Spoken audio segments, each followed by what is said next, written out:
There were a few things on the first report that were legitimate. Right. You know, this window isn't sealed properly, blah, blah, blah. They already went in and fixed all that. They even put a new microwave in because one of the buttons on the microwave didn't work. Okay? Awesome. So they put a brand new microwave. I mean, the sellers were fine doing whatever was like a working condition issue. Right. Real estate agent man. Right. They were willing to work with Right, it. but don't tell me that you're not buying this house unless there's a new roof on it when the roof is less than 10 years old without a single leak or history of leaks. Right.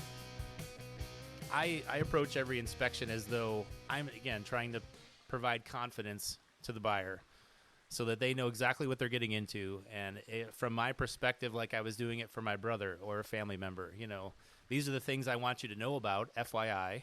These are the things that are an issue or a concern that need to be addressed right now. Yeah. So there's obviously a wide swath of territory that's covered by that. Right. But no matter what, even if it's something that is, of higher importance than GFCIs, I always try to communicate that in a non-alarming way, so that it's not instant red flags, end of the road or end of the world, hit the brakes. We don't ever want to do that. I don't think any inspector does. I mean, it's just one of the most important decisions people make at any one time in life. And it's a huge investment, it's a big chunk of change that they're putting it out on something. So my goal is to make people confident in moving forward with their decision. Right. With the inspection. So, you're generous saying that you don't think that any inspector does. I'm not convinced. All right. Okay. I have this report. What a segue. So I have this report. I'm covering up the name. Okay. But I have this very thick report from a house that I had just listed recently that went through inspections. I did not represent the buyer. Okay. And the agent was from out of town. And the agent asked me for recommendations, and I gave them 2 recommendations. Yours was one of them. Well, they did not call you or my other recommendation.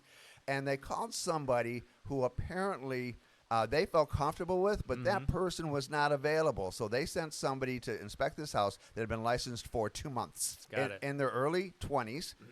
Previous career was a bartender. Got it. So not, as far as I can tell, a lot of life experience to help them, not a lot of license experience to help them.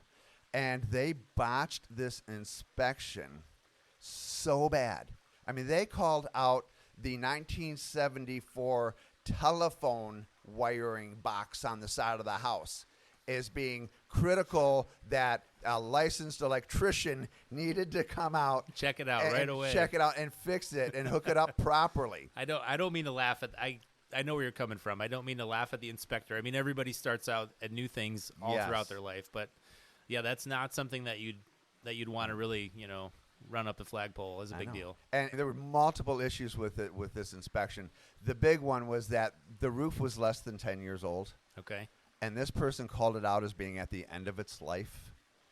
And the results of this report scared the buyer so much that she canceled the contract, which put her in breach of contract. Okay. She had a $10,000 deposit on this house that she is not going to get back. The sellers are quite upset by this whole process. Not my fault, right? Right. They're not upset with me. But they're upset with the fact that this inspector came in, created this panic list with no foundation to it, and the seller or the buyer bought into it and was so freaked out that this house is in such bad shape. Now, I got a backup offer on it. Okay, we already got it under contract. They did their inspections. Everything's fine. Everything's okay. There were a few things on the first report that were legitimate. Right. This window isn't sealed properly, blah, blah, blah.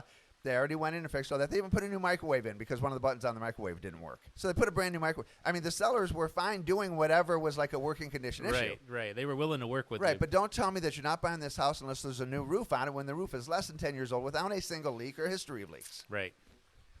And I'm hoping that this part of the conversation will also help the listener to slow down and evaluate the logic in the inspection report and be open to conversations about how, well, maybe that really isn't a working condition issue. Right. It's pretty bad when somebody is so freaked out that they go into breach of contract and lose $10,000, and they loved the house. Right.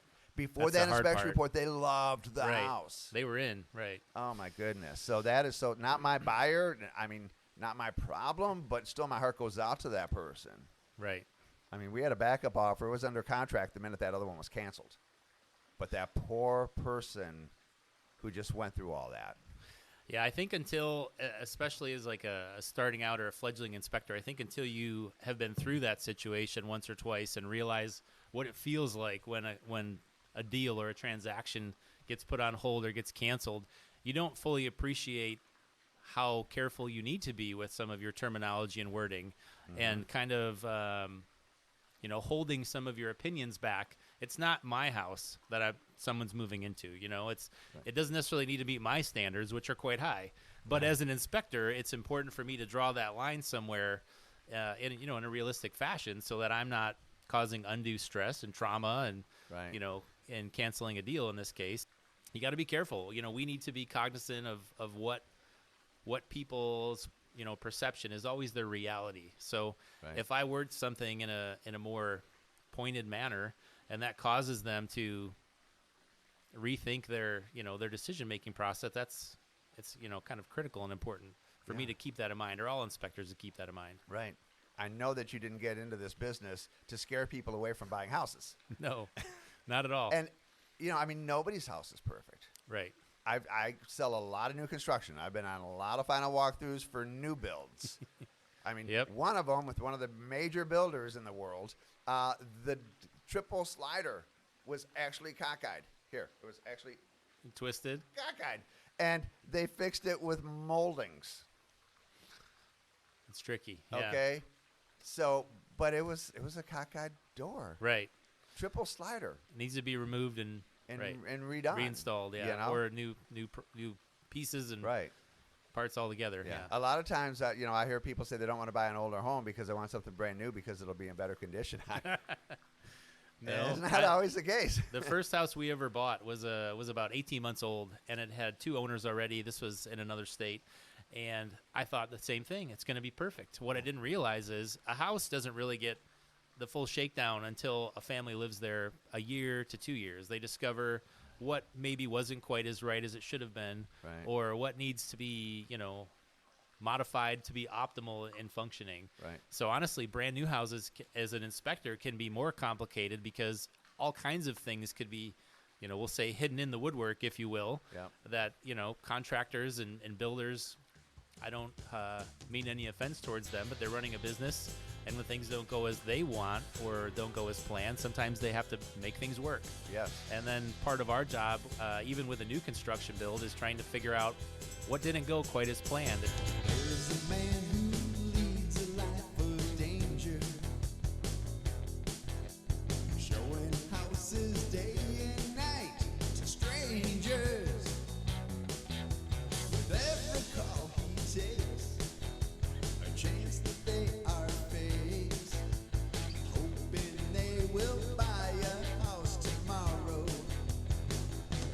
Real estate agent man, real estate agent man. Write down his cell phone number, do not forget his name.